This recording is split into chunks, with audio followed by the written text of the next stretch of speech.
going to sound. What does that mean to you? Do you think that, what's your reaction to all of this? Look, I've said repeatedly, Jim, that this needs to stay together.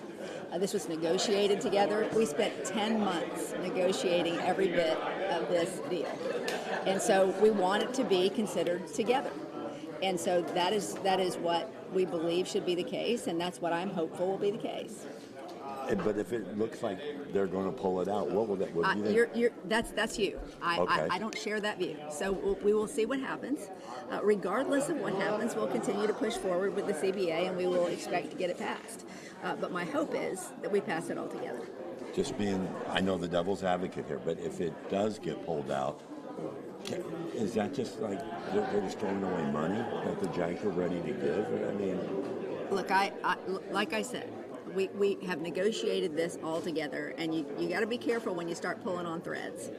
At the end of the day, this was a very big and positive deal for Jacksonville, all the way across the board, between the Jaguars agreement and the CBA. I want to remind people that the difference between the Jaguars' $150 million and our $150 million is that ours is front-loaded.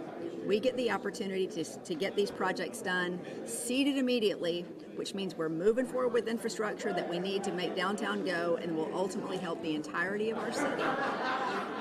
And the Jaguars money comes in over 30 years, which, as much as we appreciate, is not going to have the same impact as making sure that we start with